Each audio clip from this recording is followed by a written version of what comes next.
Un jour où je suis assis, on mangeait ma sangou à Kotokisana pour qu'on en dako. Moi, j'ai dit aux gens que moi, je vais aller devenir licencié à l'IPEN. Toute la famille a rilé sur moi. Mes grands frères m'ont dit que nous sommes plus intelligents que toi. Tu penses que nous ne sommes pas à l'université parce qu'on n'a pas, nous ne sommes pas intelligents? Parce que papa n'a pas de moyens. Je suis né à Maluku, grandi là-bas. C'est là où j'ai vécu mon enfance. Maluku, c'est une commune qui ressemble à un village. Comment on fait pour vivre dans une atmosphère comme ça et aujourd'hui être professeur d'université? Ça a toujours été votre rêve ou qu'est-ce qui s'est passé? Je dis toujours à l'université où tu vois que l'enfant de Mokatimbila est Mokatimbila. L'enfant d'un maçon est un maçon. Donc moi, mon père était un enseignant. La Chine, c'est un grand pays. Parce que les Chinois ont ce qu'on appelle le principe de Mienzi. Montrer à l'étranger toujours la bonne face de votre pays. À l'époque, vous étiez le plus jeune de département. Comment ça se passe concrètement quand vous avez commencé? Il y a des vieux qui nous ont formés, qui sont racinés à la fac, avec des cours dont ils sont titulaires pendant longtemps, avec des vieilles syllabus qui ne changent que les pages de garde. Et vous êtes maintenant revenu avec votre science d'aujourd'hui et avec les sciences d'hier. C'est un combat terrible. Un combat terrible. Jusqu'il y a même des professeurs qui me disaient que tu es venu pour nous arracher nos cours.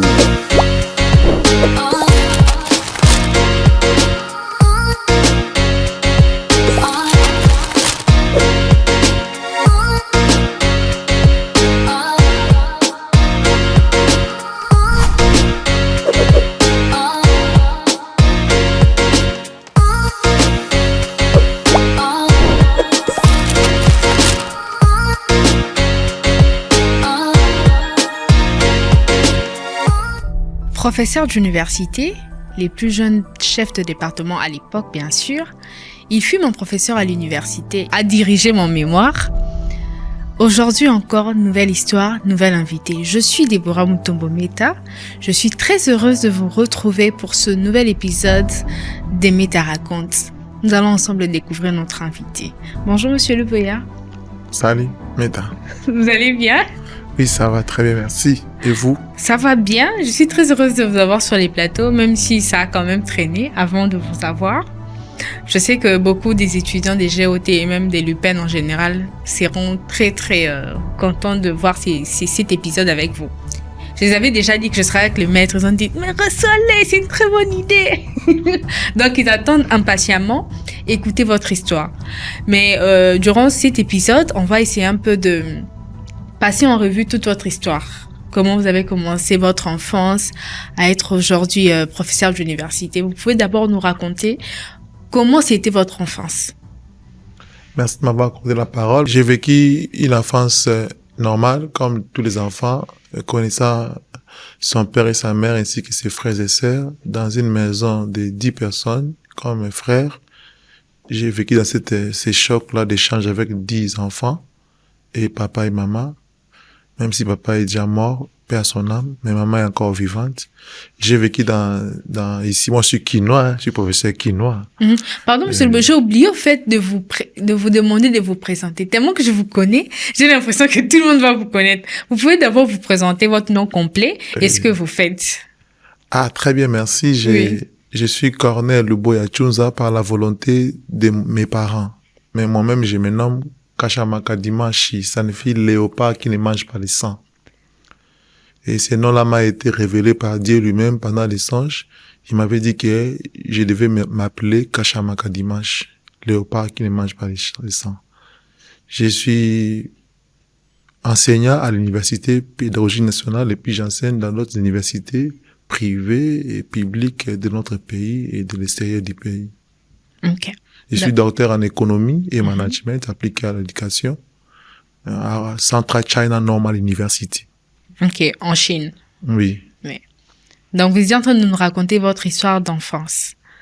Ah oui, je disais que je suis né dans une famille normale de 10 enfants, même si on a perdu un. Et actuellement, on a perdu encore 2. Nous sommes restés 7. Papa est aussi mort. On est maintenant avec maman. Je suis né à Kinshasa ici. Je suis quinois. Vous savez, moi, je suis quinois. Muteke de naissance. Je suis né à Maluku, grandi là-bas. C'est là où j'ai vécu mon enfance. Maluku, c'est une commune urbano-rurale de la ville de Kinshasa. Et c'est là où j'ai vécu mon enfance. C'est une commune qui ressemble à un village. Un peu reculé, mais actuellement, ça se développe. J'ai vécu là-bas au milieu des amis où je me lavais au fleuve Congo quand il y avait l'eau de régie des eaux. Et c'est là où j'ai étudié l'école primaire et puis les humanités pédagogiques, oui. Ok. Maluku. Oui, c'est vrai que aujourd'hui, comme je l'avais dit, Maluku est en train de se développer. Mais à l'époque, comment c'était les enfants au quartier, l'éducation? Vous pouvez un peu raconter l'enfance, comment c'était il y a, je sais pas, 10 ans, 15 ans, 20 ans même, à Maluku. Oui, à Maluku, c'était vraiment une éducation du village où tous les aînés étaient comme éducateurs. Vous commettez une erreur en route et l'aîné vous frappe d'abord là-bas et vous ramène à la famille pour que la famille aussi ajoute. Et on était enfants de tout le monde, l'enfant de tous les aînés et tous les parents étaient parents. Nous, on avait père de tous les grands frères du quartier. Et c'est là où il y avait aussi une éducation à côté, éducation religieuse. Moi, j'ai fréquenté l'église catholique, j'étais acolyte, on appelle enfant du cœur. J'étais aussi lecteur, il y a Gupka, il y a Mukasa, il y a Kagwa, et Lenga Mwinda aussi. Donc, j'ai vécu dans cette atmosphère-là paroissiale, mais aussi dans les quartiers comme tout garçon. J'ai joué avec les amis et on a pratiqué les arts martiaux par les vogues des aînés. Et on est vraiment des habitants de la cité et nous, on a été dans les camps sidérgie parce qu'ils ne peuvent pas travailler au moins à la Sifoko, à un moment donné. Et on a vécu dans les camps et après on est allé à la cité. Donc, on a vécu l'enfance comme au village, des parcelles qui ne sont pas clôturées et on côtoie tout le monde sauf personne. On a vécu dans ces chocs-là de fréquenter les autres et ce qui a fait de nous un peu, ça a forgé notre caractère social. Okay. D'aborder les gens facilement. Donc, comment on fait pour vivre dans une atmosphère comme ça et aujourd'hui être professeur d'université? Ça a toujours été votre rêve ou qu'est-ce qui s'est passé? Bon, au début de la vie, moi, je suis allé plus à l'église comme acolyte. Vous touchez l'encensoir, vous servez les prêtres. Comme acolyte, on voit l'élan. Et moi, au début, je ne rêvais qu'être prêtre. Un prêtre catholique signifie sango. Mais avec le temps, les ambitions ont changé. Je savais que j'allais devenir maintenant enseignant. Mais l'enseignant de l'école primaire, secondaire, université, je savais pas. C'est après que je suis devenu enseignant d'université. Mais au départ, j'étais convaincu donc je serais un enseignant. Vous avez eu un modèle, vous avez eu quelqu'un qui vous a inspiré, jusqu'à vous dire, je serai comme cette personne? J'ai toujours dit à l'université que, comme je te disais aussi, non, l'enfant, comme je t'ai dit aussi de venir continuer les choses ainsi que pour devenir professeur comme ton père. Oui. Je dis toujours à l'université où tu vois que l'enfant de Mukatimbila est Mukatimbila. L'enfant d'un maçon est un maçon. L'enfant d'un menuisier est un menuisier. Avant tout. Donc, moi, mon père était un enseignant. Quand je suis venu au monde, j'ai trouvé enseignant, même s'il a laissé, vu les charges familiales pour aller s'occuper d'un boulot, pour trouver un peu plus de rémunération pour nous soutenir, nous étions nombreux dans sa famille. Mais au départ, il était enseignant et puis il est revenu comme enseignant, il est mort comme enseignant. Donc, d'abord, mon père, c'est mon plus grand modèle parce que dans mon sang, coule déjà l'élan de l'enseignement par lui. D'abord, il était enseignant et les papas de ma mère aussi, c'était l'enseignant. Donc, j'ai hérité d'abord de leur idéologie comme enseignant et après aussi j'admirais beaucoup d'enseignants qui m'ont enseigné, qui m'enseignaient bien. Et moi j'admirais beaucoup. Donc c'est cet environnement-là qui m'a fabriqué pour que je devienne enseignant. Ok. Vous avez grandi à Maluku. Ensuite, comment vous faites pour vous retrouver en Chine? Bon, d'abord à Maluku, j'étais né là-bas et je me suis retrouvé moi là-bas. Et j'ai aspiré pour devenir d'abord prêtre diocésain et ça n'a pas marché. Quand la paroisse a été changée, on a confié ça aux Lazaristes. On a vu les premiers qui sont venus, Père Sébastien Kanza, le Père Jean-Baptiste Nsambi, c'était des prêtres modèles. Et nous voulons devenir comme ces prêtres-là et on a inspiré chez les Lazaristes. Cette aventure a mal tourné et c'est ce qui nous a amené d'abord à vouloir aller étudier. Et moi, je voulais faire la médecine, d'abord au départ, mais du fait qu'il n'y avait pas section scientifique à Maluku Centre, il y avait que PEDA, j'ai pu faire d'abord les PEDA avant d'aller terminer les PEDA à Manguingue, 7 km à l'Institut de Maluku, le plus grand institut de Maluku. Et mais cette façon de vouloir je voulais faire scientifique, mais ça n'a pas marché. Mais je voulais aussi devenir médecin. Mais du fait que les grands frères qui venaient à l'Inikin, ils nous racontaient des choses qui faisaient peur. Et j'ai eu à développer la phobie de ne pas aller faire la médecine. Okay. Je suis venu à l'IPEN pour faire l'administration des écoles, gestion et administration des écoles. Mais j'ai vengé toujours cette tendance-là. Je savais que je voulais être médecin. J'ai raté d'être médecin. D'abord, je voulais être prêtre. J'ai raté d'être prêtre. Je voulais être médecin. J'ai raté aussi d'être médecin. Mais je l'ai vengé à travers mon petit frère, que je l'ai fait venir habiter avec moi pour qu'il puisse changer de social en scientifique. Je l'ai fait forcer.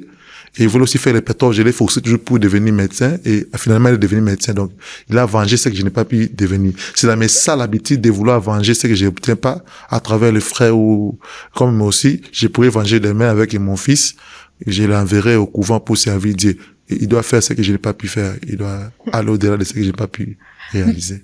Je ne refuse pas, mais vous pensez pas que c'est pas une très bonne idéologie? Vous pensez pas que les enfants, les petits frères doivent poursuivre leurs rêves? Si c'était comme ça, on n'allait pas parler de Dieu d'Abraham, de Moïse, d'Isaac, de Jacob, là. Parce que, vous savez, Isaac peut aussi devenir aussi un magicien. Mais Isaac a accepté d'aller dans la même alliance que son père. Je crois que Dieu pourra me bénir avec beaucoup d'enfants, mais au moins je sais qu'un des enfants qui sortira de moi sera moi. Et s'il sera moi, il va continuer à faire ce que moi je n'ai pas pu faire. Comme Thomas Sankara dit que malheur à celui qui ne fait pas mieux que son père. Là où j'ai échoué, mon enfant doit pouvoir relever les défis. J'ai vu la joie de Bush père lorsque son fils est devenu le président. Pas seulement le fils est devenu président comme lui, j'ai vu aussi sa plus grande joie lorsque son fils a vengé Saddam Hussein. Donc lui a fait la guerre à Saddam, il n'a pas réussi. Il a vu son fils faire la guerre à Saddam et le détrôner dans sa présidence. Je pense que là où Bush était très content de voir que son fils a relevé les défis là où il a échoué à l'opération Tempête désert. Mais en tant que professeur à l'université, oui. Vous avez déjà, je pense que vous le savez, il y a beaucoup d'élèves qui n'arrivent pas à donner le meilleur de soi parce que ils font pas les choses par leur passion. C'est par orientation des parents. Moi, c'est vrai que mon papa m'a orienté à faire la gestion, c'est lui qui m'a emmené là-bas. Mais je m'en plains pas aujourd'hui. C'est vrai que vous me demandez comment je me suis retrouvée là.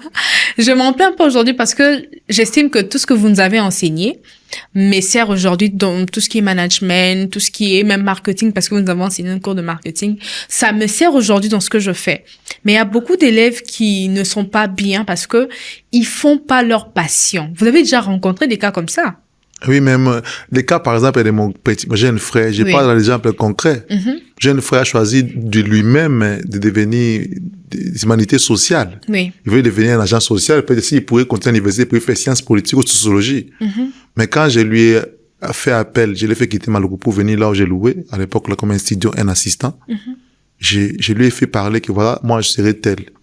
Et tel, ta grande sœur, telle sera infirmière. Tel. Moi, je veux que toi, tu deviens médecin. Même si c'était mon agenda caché, je voulais venger là où j'ai perdu. Il sait ça aujourd'hui? Je ne sais pas s'il sait, mais je lui ai fait voir les avantages des médecins et comment les médecins ont une vie supérieure que la vie que notre papa a menée. Et je lui ai obligé parfois parce qu'il a commencé pétrole et gaz. Mais je lui dis rentre d'abord en médecine. Mais il est devenu médecin. Quand je vois ses images, quand il est collé, je vois qu'il est très content de ça.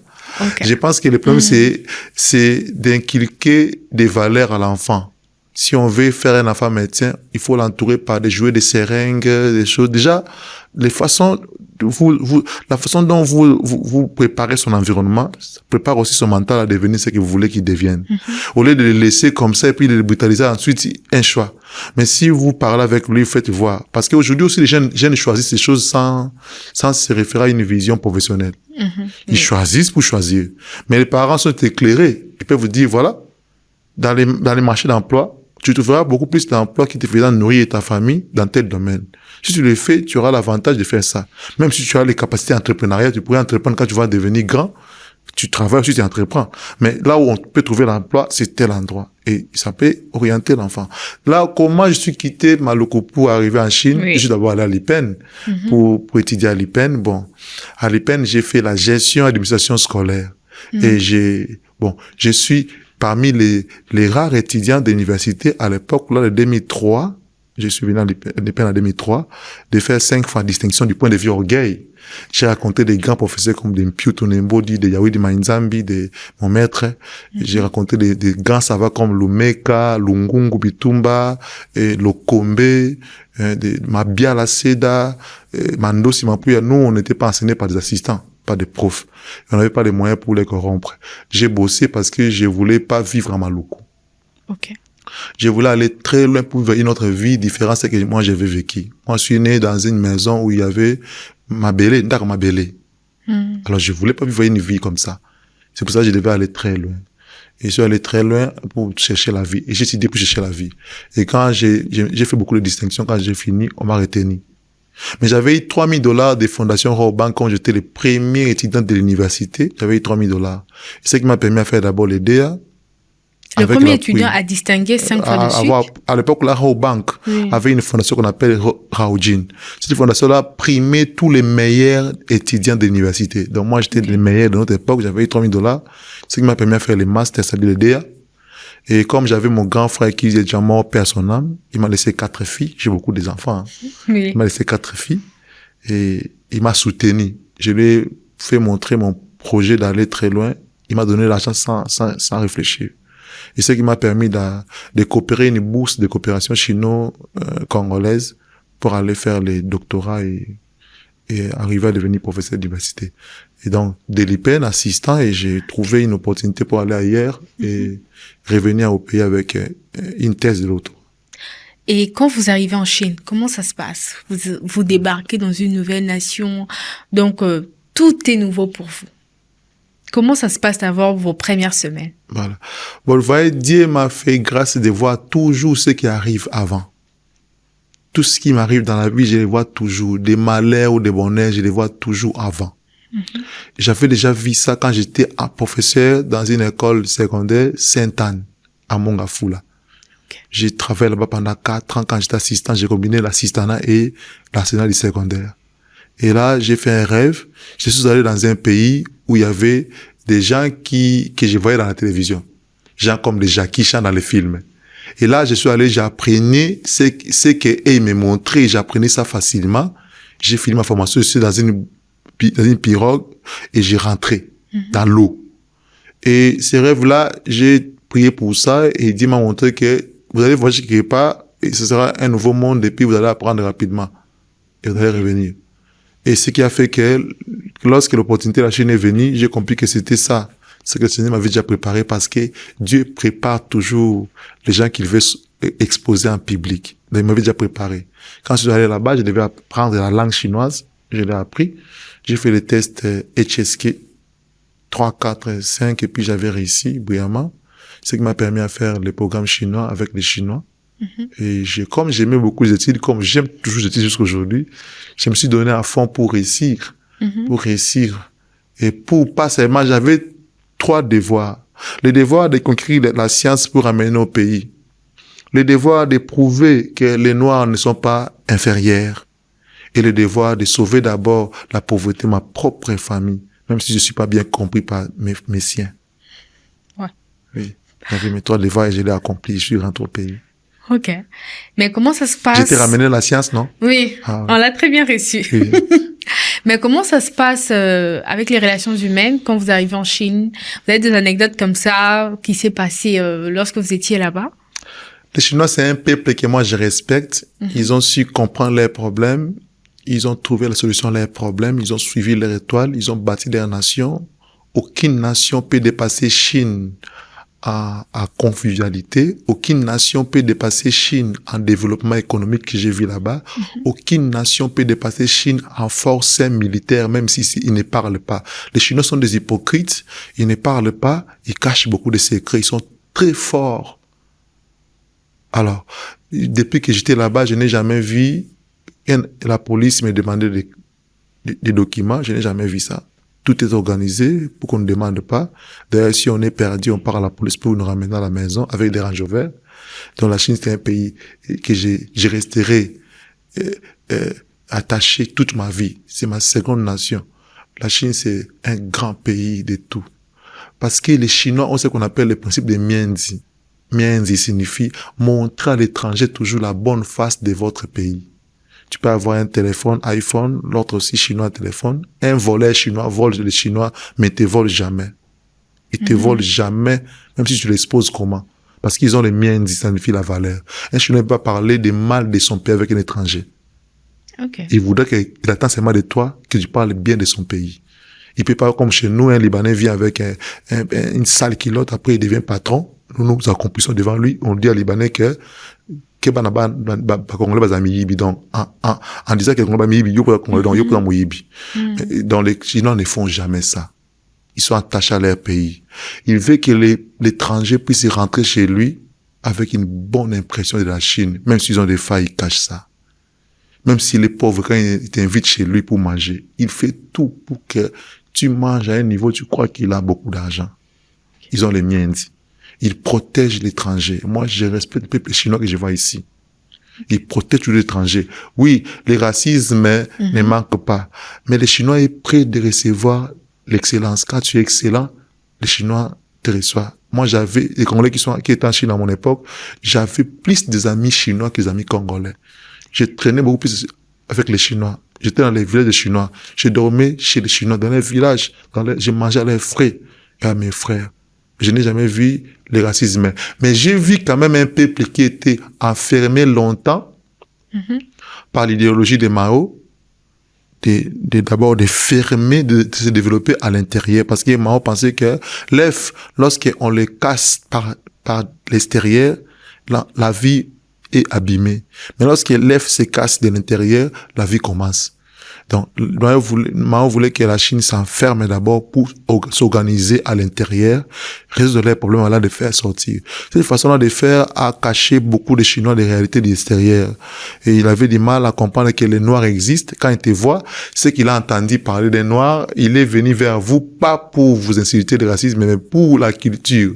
Et pour savoir comment tu es, pour la curiosité. Et il est aussi même émerveillé de voir que un Noir parle sa langue. Il t'invite même chez lui pour découvrir si vraiment tu es une personne comme moi, j'étais beaucoup invité par mes amis, on parlait. Je n'ai jamais vu la trace de racisme. Mais il détestait, nous, les Noirs, notre côté de paresse. Okay. Le Chinois est un grand travailleur. Tu as vu comment je travaille, non? Oui. Oui, j'ai adoré cette idéologie-là, j'ai copté ça. C'est un grand travailleur, il déteste les paresses. Si vous voyez un Noir dire qu'en Chine, il est maltraité, c'est qu'il est paresseux. Okay. Nous qui avons bossé, dire, on était toujours aimés par les Chinois.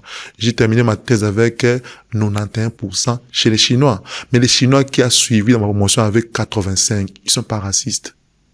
Je peux pas croire à ça. Ils sont seulement arrêtés de découvrir des Noirs. Gens d'autres races. Et aussi parce que aussi dans leur culture, ils ont une histoire, ils ont les masques. Les masques ont plusieurs couleurs.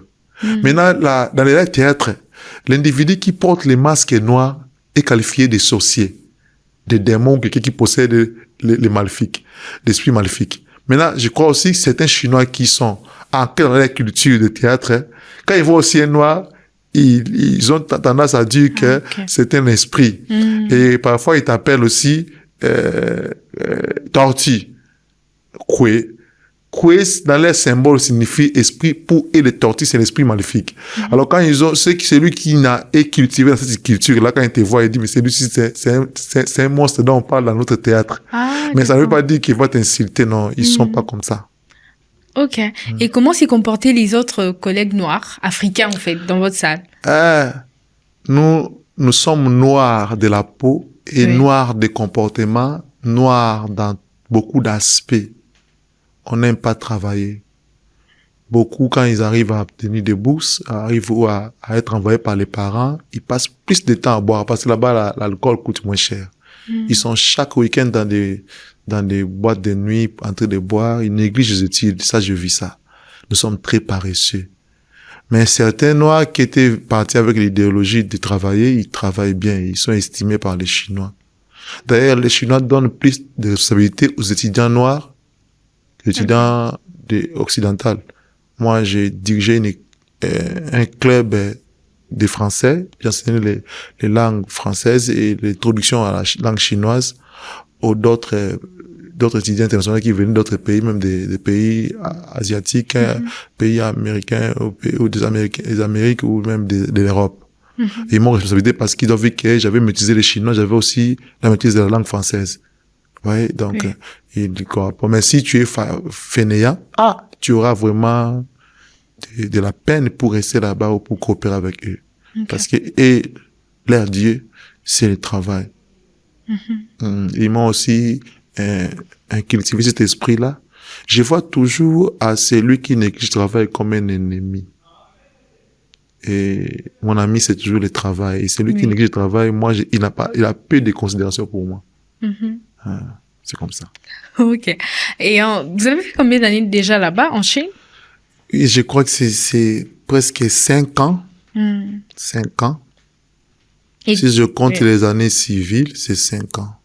Ok. Donc, vous avez fait 5 ans là-bas. Quand vous êtes revenu, vous étiez déjà un peu habitué à toute l'organisation, tous ces côtés où il y a la plupart des personnes qui vous boostent. Et quand vous êtes revenu ici, comment ça se passe, le retour au pays? Bon, le retour au pays était déjà prémédité par la vision que j'avais faite au départ, avant de partir. Je savais que j'allais rentrer. Beaucoup de gens m'ont dit pourquoi tu es rentré, les opportunités d'aller au Canada, d'autres amis sont partis là-bas, tu es aussi parti mais tu es revenu, pourquoi tu devais rester là-bas? Même au Canada, en Chine, tu avais l'opportunité de rester, pourquoi tu es rentré? Mais moi, je sais que je pourrais jamais devenir ministre au Canada. Je pourrais jamais devenir président en Chine. Je sais que je le peux devenir chez moi. Alors je devais rentrer. À coûte que coûte, je devais rentrer. Parce que mon destin m'appelait chez moi au Congo. J'ai toujours honte de voir que chez les autres c'est bon et que nous partons chez eux. Et même si certains pays étrangers nous traitent avec racisme, moi je trouve qu'ils ont raison, non? Vous quittez chez vous qui est sale, vous n'avez pas arrangé, vous venez chez les autres. Vous pensez que leurs ancêtres ont travaillé pour vous. Parce que pour arriver là, leurs ancêtres ont travaillé durement pour construire leur nation. Et vous venez seulement pour savourer de ce qui leurs ancêtres ont fait. C'est lâche, non? Nous sommes des lâches, non? Et puis on arrive là-bas, on demande les mikanda. On arrive là-bas, on demande les mikanda. C'est pas normal. Vous voulez rester chez les gens alors que vous devez arranger chez vous. Alors moi, j'ai décidé de rentrer pour améliorer. J'ai toujours traité avec légèreté des profs qui revient au-delà de 65 ans. C'est-à-dire, ce sont des Malala Basisi Babouaki. Ils sont doctorats en jeune âge. Il s'est fait des petits boulots là-bas. À l'âge de 65 ans, il est devenu amorphe, Cissé GT.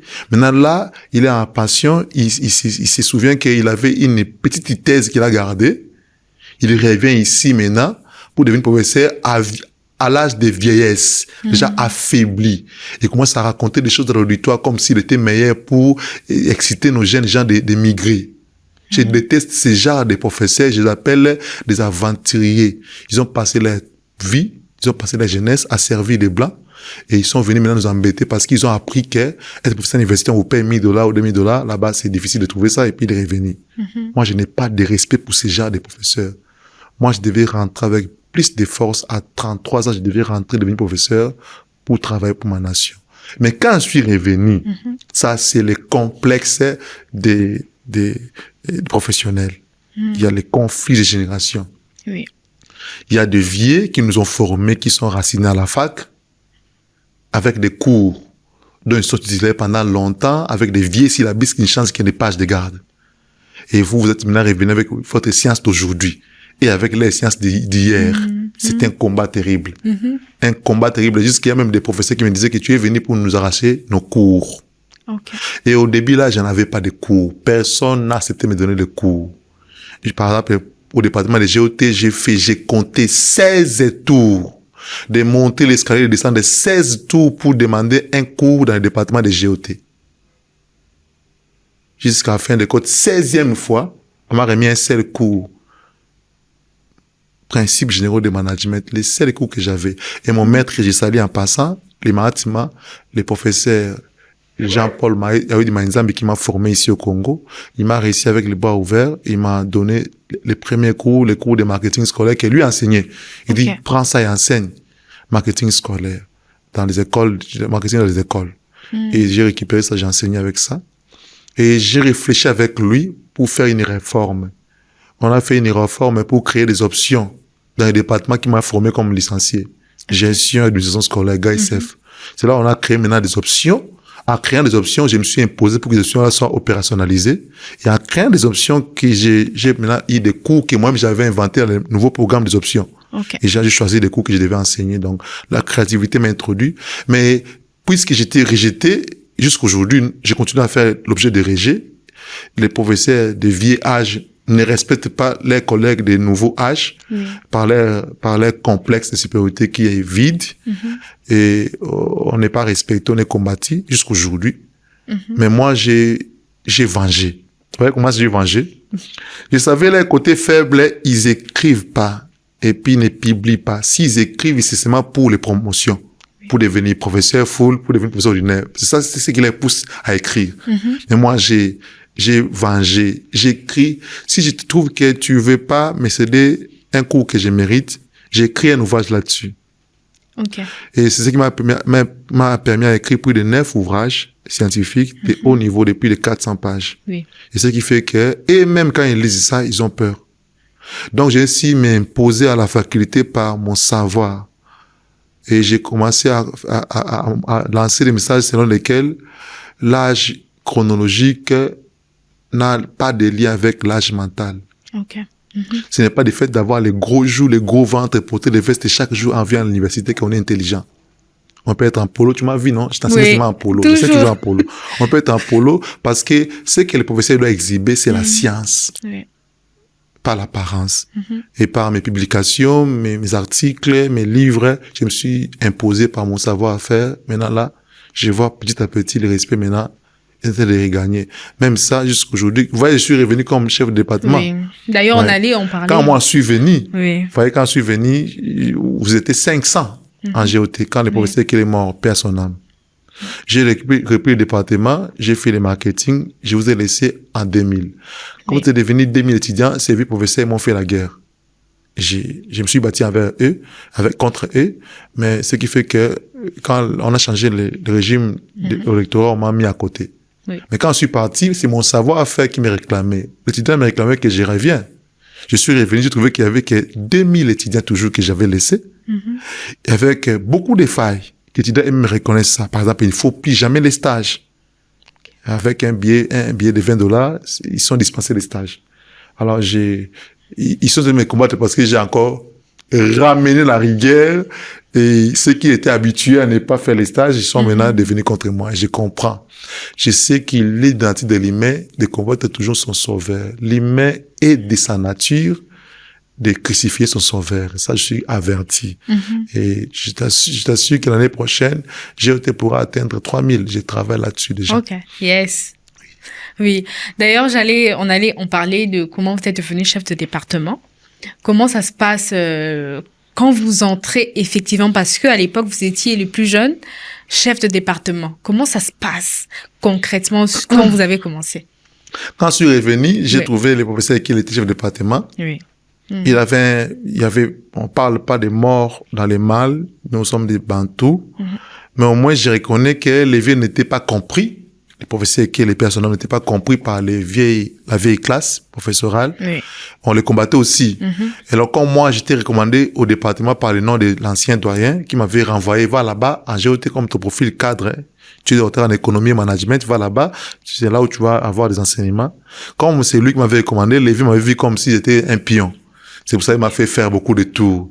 Et finalement, il m'a compris. Il m'a compris, mais quand il m'a compris, c'est déjà en retard par la maladie, la pandémie de Covid, il était parti.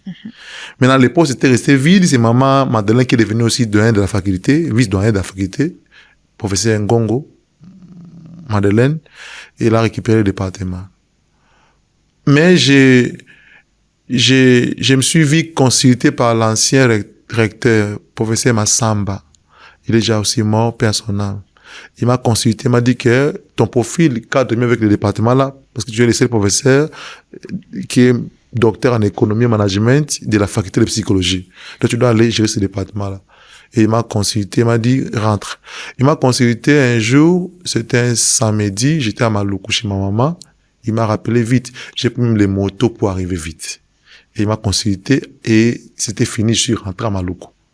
Parce que j'avais des choses à faire là-bas, dans mes fermes. Et après, j'ai vu qu'il m'a, après 3 mois de consultation, qu'il m'a ramené comme chef de département.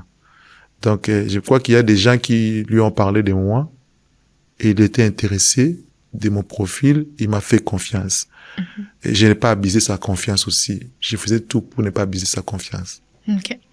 Parfois, les jeunes gens, quand on leur donne de confiance, ils abusent. Moi, j'ai fait tout pour ne pas abuser la confiance quand on me fait confiance. Parce que j'ai géré le département de GOT avec l'idée de prouver que les jeunes peuvent aussi. Oui. J'ai réussi aussi à faire comprendre, parce qu'actuellement, vous voyez que beaucoup de professeurs jeunes ont soutenu les thèses à l'IPEN, ils sont aussi confiés. On leur confie aussi le département. Ouais.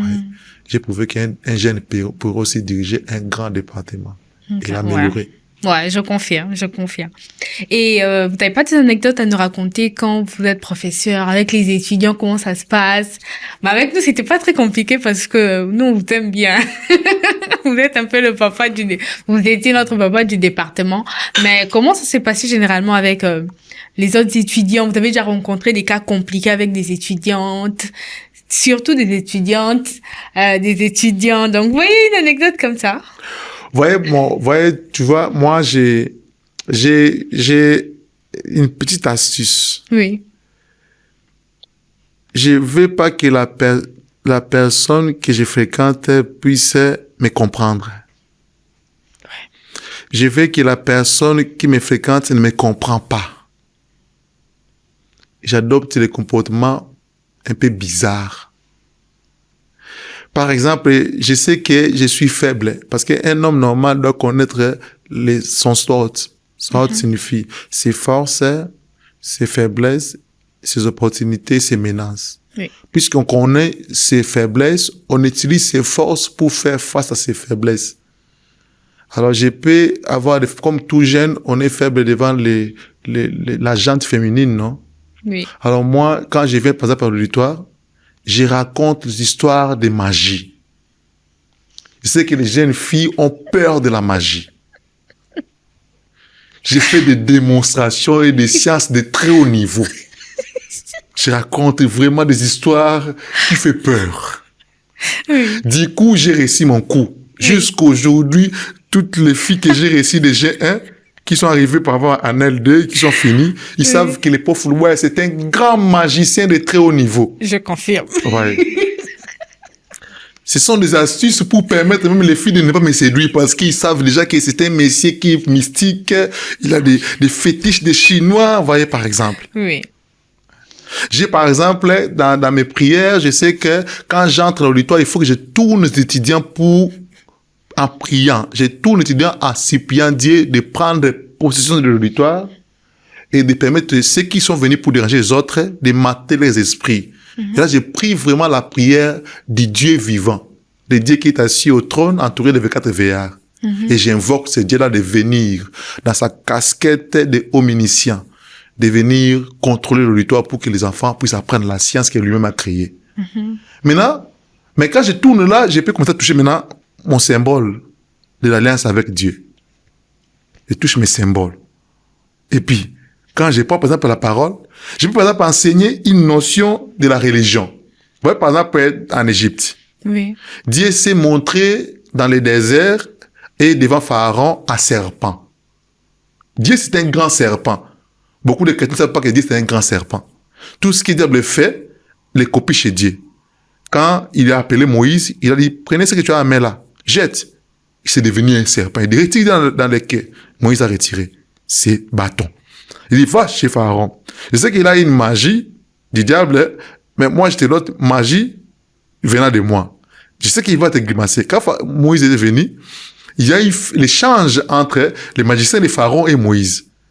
Mais Dieu a apparu là-bas en casquette d'un grand serpent qui avalait les petits serpents qui représentaient les démons. Oui. Même au désert aussi.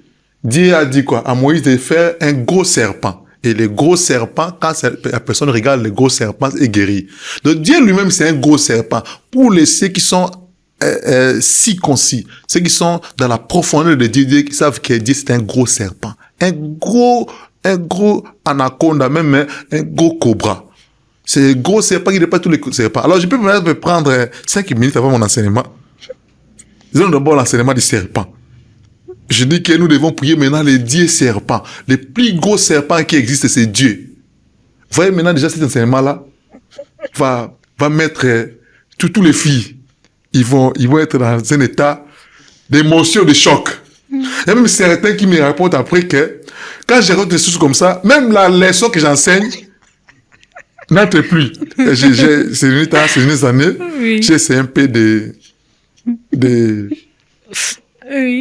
baisser un peu de la dose pour que ça permette ceux qui vont être distraites d'apprendre. Vous voyez, ce sont des astuces qui m'ont permis dans mon jeune champ, bon, maintenant là j'ai vieilli, non? Tu vois que j'ai maintenant les barbes blancs. Quand je suis venu comme à 33 ans là, j'ai su quand même me protéger contre tout ce qui pourrait me perturber par rapport à la faiblesse de la jeunesse. Oui. Ouais. Donc ce sont mes astuces. Ok. Toi aussi tu sais ça, non? Oui, vous étiez très bizarre. Vous nous racontez tout le temps des choses. Qui te faisait aussi peur, non? Oui, on comprenait pas. On se disait vraiment, Monsieur Lupouyane, sûrement il est dans les loges, hein, c'est sûr. J'aimerais quand même poser une question. En fait, vous êtes très intelligent, ça on sait. On n'a même pas besoin que vous puissiez le dire. On sait.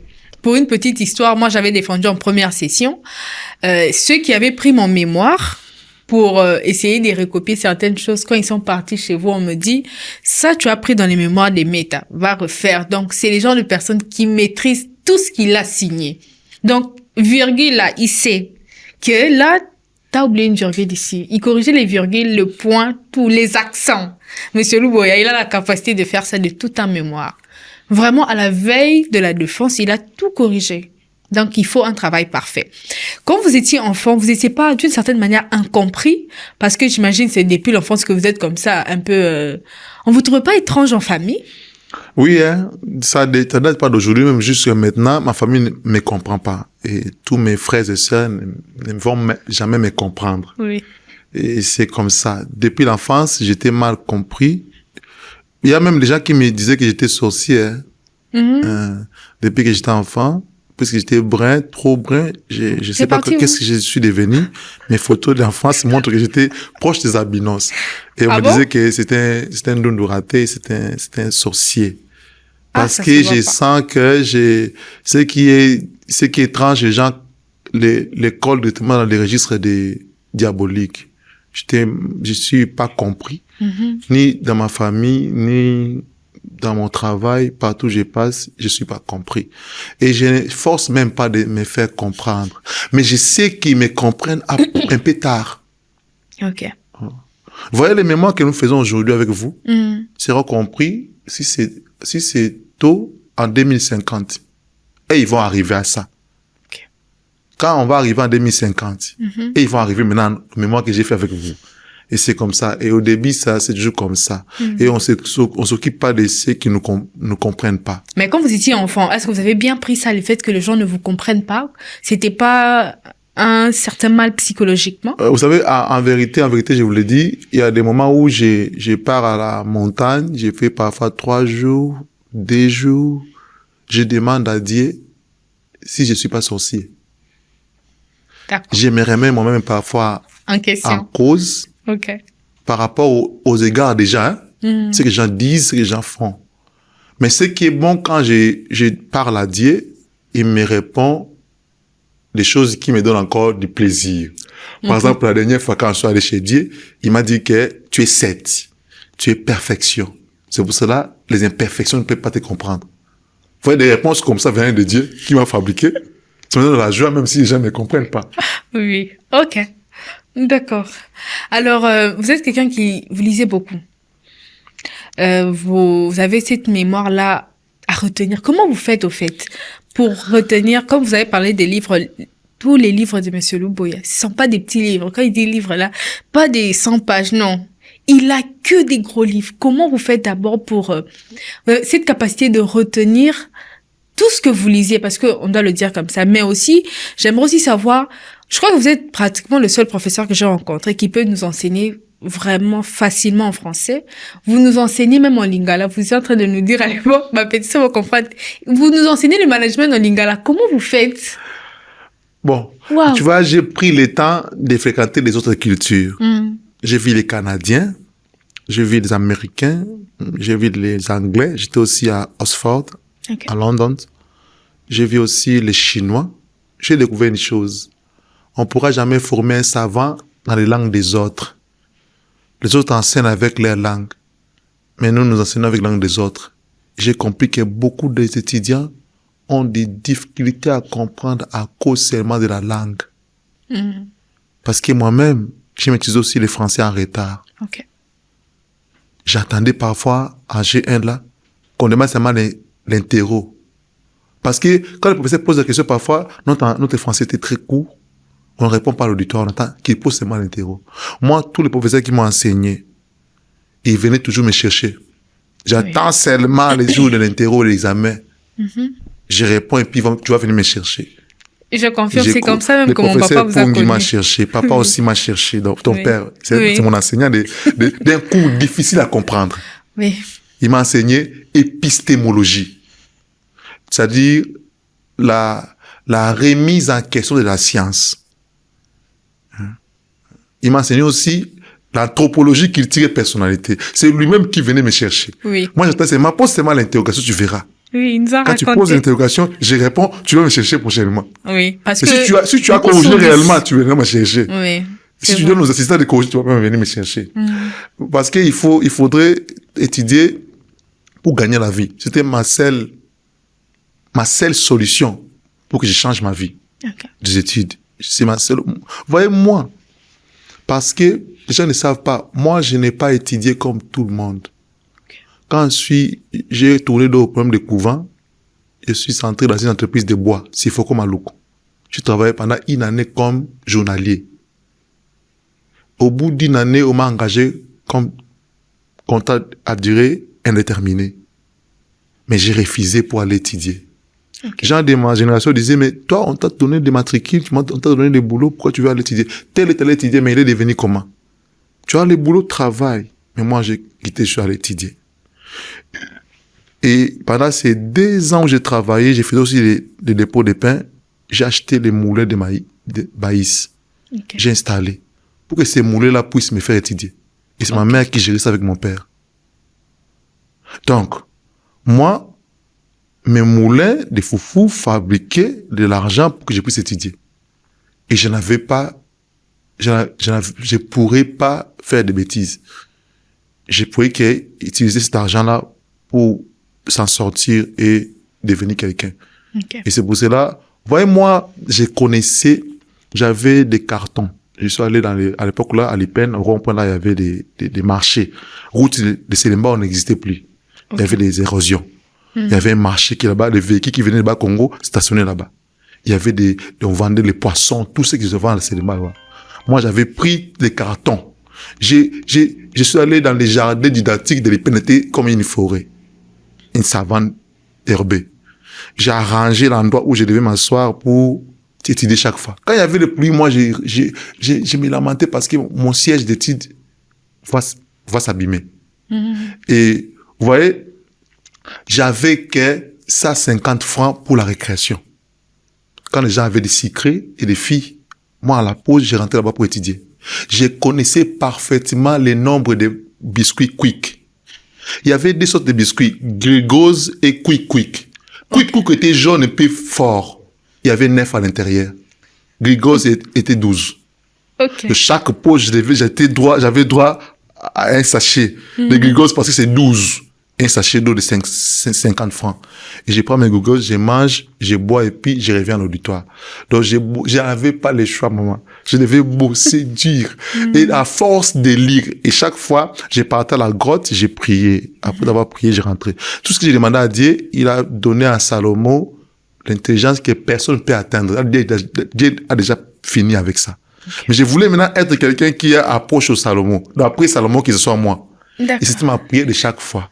Et j'ai prié, j'ai lisé, j'ai prié, j'ai lisé, et ce qui a fait que je suis devenu. Aujourd'hui, les gens n'aiment pas lire, mais ils pensent devenir intelligents. Il n'y a pas d'autre miracle à faire. Je vous disais à la fac. Je vois les gens, il n'a pas étudié, il vient à la salle de l'examen avec un stylo pour répondre à l'examen. C'est un sorcier. Il est aussi concentré avec la feuille d'examen et le stylo. Je ne sais pas qu'est-ce qu'il veut. Parce que Dieu a fait le cerveau comme les cartes mémoire. Oui. Vous mettez d'abord le contenu. Oui. Et après, vous demandez le contenu là, il va répondre à l'examen. Mais la personne n'a rien déposé dedans. Mais il fait quand même l'examen. Sérieux, hein? Il prend aussi le papier d'examen, il prend aussi les stylos, il réfléchit aussi. Moi, je dis, c'est un sorcier. Il n'a jamais assisté au cours, il n'a jamais lu, mais il veut faire l'examen. C'est un sorcier. Donc, le cerveau fonctionne à partir de ce que vous mettez comme un contenu. Il faut mettre les contenus pour que je joue l'examen. Vous questionnez les contenus là pour que ça puisse sortir, pour mettre dans les papiers. Mais il est concentré aussi. Je vois beaucoup de filles, de garçons, de sorciers dans la faculté. Même au jour des examens, je vois, c'est un sorcier. L'autre, c'est un sorcier. Je vois beaucoup de sorciers, je regarde, ça, c'est un sorcier. Il ne vient pas au cours, mais il vient faire l'examen, c'est un sorcier. Okay. Donc, il faut lire. La lecture vous façonne parce que lire, ça aiguise vos facultés. Vous voyez, je vais vous raconter une histoire d'un maître chinois. Okay. Il était à côté d'un disciple. Il insistait à son disciple qu'il devait être abonné à la lecture parce que lire des livres signifie Kotanga Mikanda. Lire des livres signifie lire tes délits. Lire des livres. Lire d'abord les livres, lire aussi tes livres de l'ignorance. Ça, lire des livres. Alors, maintenant, les professeurs disaient à son disciple, il faut lire, il faut savoir lire, il faut beaucoup lire parce que lire va te cultiver. Mais les disciples lisaient, et puis ils ne retenaient absolument rien. Il vient chez le maître et dit, maître, j'ai lu toute la nuit, j'ai lu trop, mais je ne retiens rien. Le maître dit, ok, il n'a pas répondu ce jour-là. Un autre jour, ils vont sortir, ils vont visiter une rivière. Ils arrivent là, à côté de la rivière, ils voient un trou. Le maître voit à côté là, passoire.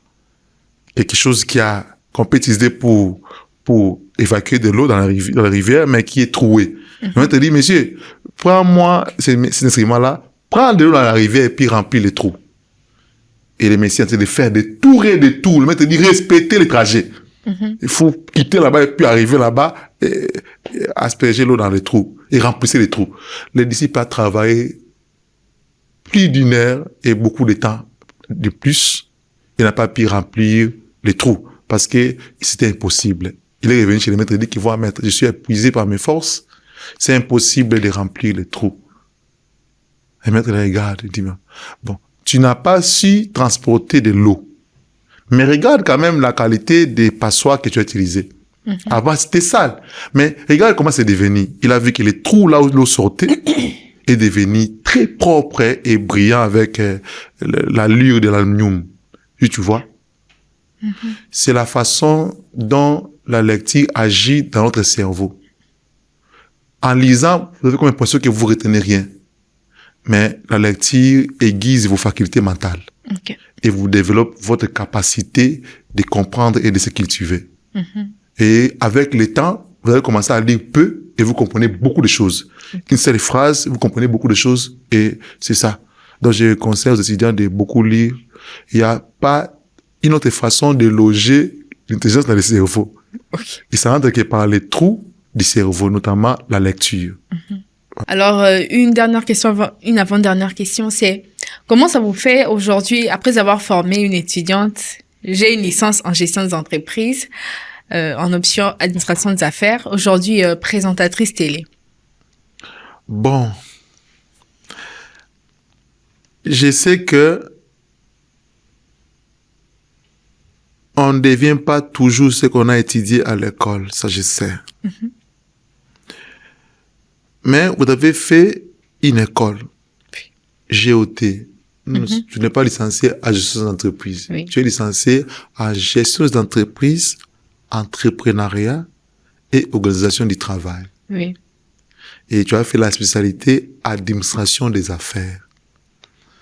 Donc, être présentatif d'une émission, c'est aussi en quelque sorte, vous êtes en train d'administrer une affaire. Oui.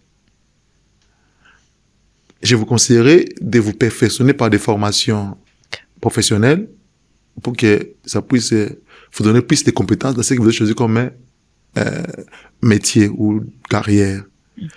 Mais je ne doute pas de votre capacité de vous débrouiller ailleurs aussi, en dehors de ce travail. Mais seulement, je sais que comme licencié, comme un intellectuel, comme un universitaire, tu as les capacités de continuer avec des formations professionnelles dans votre domaine que vous avez choisi. Mais ça me fait aussi du bien du fait que tu entreprends. L'entrepreneuriat, c'est aller aussi dans un domaine pour risquer. Oui. Et c'est ce que nous avons aussi inculqué comme valeur. Et tu entreprends et tu t'en sors bien. Mais je vous conseillerais de vous professionnaliser dans ça. Il y a beaucoup de formations de 6 mois, de 1 année, de 12 mois pour avoir un peu de qualification pour ça. Ça, je vous conseillerais. Okay. Mais je suis content que vous évoluez bien. Mais seulement, je voulais aussi parler des questions de l'orientation. Quand vous voulez étudier à l'université, il faut d'abord savoir ce que vous aimeriez devenir afin de bien faire les choix. Et ce que nous pouvons conseiller à ceux qui sont derrière vous, vos cadets. De savoir ce que vous aimez beaucoup et c'est ce que vous devez vous perfectionner parce que le diplôme de GOT est un acquis. Oui. Mais vous devez encore obtenir d'autres diplômes pour vous rendre plus professionnel. Vous voyez? Oui. Donc, vous pouvez faire directement les journalisme ou les SIC pour ne pas être en retard. Okay. Mais je pense que la formation n'a pas de retard. Vous pouvez encore vous rattraper vite. Okay. Mais moi, je vous attends de rentrer à la faculté pour faire le DA. Oui. Et parce que tu avais fait la distinction, je me rappelle. Oui. Normalement, votre place, c'est parmi les savants. Donc, tu dois revenir à la faculté pour faire le DA et on t'encadre pour la thèse. L'enfant de Mokatimbi, là. Et Mokatimbi, là. Et toutes tes sœurs n'ont pas choisi le métier de papa. Oui. Et toi, tu dois rentrer pour occuper la place de papa parce que nous sommes des passagers, nous sommes des pèlerins. Si papa part, sa place à l'université restera vide. Il faut que tu occupes ça. Pour pérenniser les noms de Mutombo. D'accord, maître. Merci beaucoup d'être venu. Nous, on vous appelle maître parce que vous êtes notre maître. Alors, j'aimerais bien que vous puissiez lancer un dernier conseil à tous les jeunes, en général, qui nous suivent, particulièrement à tous ceux que vous avez encadrés et tous ceux que vous continuez d'encadrer. Merci pour cette invitation de lancer un conseil à mes jeunes frères et ceux que j'encadre. Vous voyez, je ne savais pas que c'est professeur d'université à 33 ans, mais je savais que c'est enseignant. Je n'ai jamais imaginé l'argent avant de faire un projet. J'ai toujours peaufiné des idées et que je sais qu'avec les idées, je peux appeler l'argent. Donc, je suis en train de me voir comme je suis assis là. Dans moins de 5 ans ou 10 ans, je suis ministre de ce pays. Je suis en train de voir occuper la 7e présidence de ce pays. Mais quand on me demandera, tu vas faire comment pour arriver là-bas? Je sais pas. Mais je sais seulement que j'arriverai. Okay. Donc, c'est pour vous dire que il faut d'abord avoir des objectifs et des idées claires. Et avant de mettre toutes vos énergies et vous battre comme diable dans les bénitiers pour atteindre ces objectifs-là. Si on me demandait, un jour où je suis assis, on mangeait ma sangou à Kotokusana pour qu'on en dako. Moi, j'ai dit aux gens que moi, je vais aller devenir licencié à l'IPEN. Toute la famille a rilé sur moi. Mes grands frères m'ont dit que nous sommes plus intelligents que toi. Tu penses que nous ne sommes pas à l'université parce nous ne sommes pas intelligents? Parce que papa n'a pas de moyens. J'étais honteux. Je suis sorti de la famille, je suis allé derrière la maison. Je n'ai jamais dit ce secret ici parce que ça pourrait séparer la famille. Mais je le livre. Mon père perd son âme. Il est sorti. Il m'a suivi derrière la maison. Il m'a dit, fais ce que tu as à faire, n'écoute pas tes frères. Okay. Parce qu'il ne pouvait pas avouer devant tous les frères que je vais te soutenir parce qu'il avait 10 enfants, dont 9 enfants. Alors ils allaient voir que papa est injuste. Mais quand il a vu un fils décider d'aller faire son destin, il l'a encouragé. Il m'a encouragé toute ma vie. Et même à la défense, il était là. Dans tout ce que j'ai fait, il était toujours là. Même s'il est parti tôt, il n'a pas mangé ce que j'ai produit comme recette. Donc, il faut d'abord avoir une ambition. et de foncer droit dans cette ambition-là et vous allez atteindre. Les moyens viennent toujours. Parce que si vous êtes chrétien, on vous dit en Matthieu 7, frappez et vous trouverez. Demandez et vous allez recevoir. C'est une spiritualité de très haut niveau. Aucun appel reste sans réponse. Mais seulement nous qui appelons, nous attendons pas la réponse. Il faut seulement avoir l'objectif et puis appeler les ressources. Elles viendront toujours. Aucun appel ne peut manquer la réponse. Tu vois? Ouais. Et il y a un principe de la spiritualité, le principe de target. Tu fixes un but, tu te concentres sur ça, tu appelles, il vient toujours. J'ai prédit même conseil ça aux femmes. Vous cherchez un homme, mais pourquoi vous traînez? Fixez un homme, concentrez l'attention sur lui, appelez-lui par des prières et des jeûnes, il finira par venir. Ok. Ça arrive toujours. Notez. Ça se fait toujours. Fixez quelque chose. Et nous qui devons jouer à l'enfance dans la Bible, quand c'est le teta, autant la Bible notée, autant là, tu vas regarder les billes que tu veux cogner. Si tu regardes bien les billes que tu veux cogner, ça arrivera là-bas. Donc, il faut regarder l'objectif. Il faut pas regarder ce qui peut te perturber. Il faut pas regarder les moyens que tu manques. Les moyens viennent toujours. Mais la première chose, c'est d'avoir des objectifs et puis de travailler fort pour atteindre ça. Ça viendra même en retard. Les jours de ma collation à l'IPEN, j'ai lu les discours des lauréats. Comme j'étais le premier à voir les pourcentages les plus élevés de l'université, je vois là-bas dans les podiums mon père en train de pleurer. Pour la première fois, je vois l'arme de mon père. Quand je descends dans les podiums après la collation, je vais vers lui. Mais tu peux, papa, où est Lanine? Tu pleures pourquoi? C'est là où il me dévoile les secrets. Il quitte le village pour devenir étudiant à l'IPN. Okay. Il a fait les pieds jusqu'à Ilebo. Il prend les véhicules. Il arrive à Kinshasa. C'est son grand frère qui est déjà mort, un colonel. Avec l'idée que son grand frère est un colonel bien avancé, il peut coopérer avec l'état de l'IPN pour trouver la place, parce qu'à l'époque, là, il y avait des bourses. Mais il n'a pas eu l'inscription. Mais il était enseignant au village. Est-ce qu'il faut-il rentrer au village pour gagner son poste ou rester ici? Il n'a pas de transport pour rentrer. Il rejoint son grand frère qui je porte les noms, qui est aussi mort à Maluku là-bas. On ne peut pas Kouloutou. Il reste là. Mais il vit sa vie, il nous met au monde là-bas. Mais il avait toujours dans son cœur l'idée qu'il est venu pour faire la faculté de psychologie à l'IPEN pour devenir préfet au village. Okay. Mais je le suis devenu. Quand j'ai fini en 2010, je suis devenu préfet d'une école, directeur d'une école primaire. Et quand j'étais collé, maintenant, lui, là où il était, il a vu que lui n'a pas atteint ce qu'il a voulu.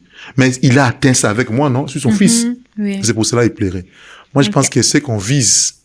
Si on y travaille fort, même si on ne le devient pas, on le deviendra d'une autre façon. Tu sais qu'il est devenu président, oui ou non? Oui.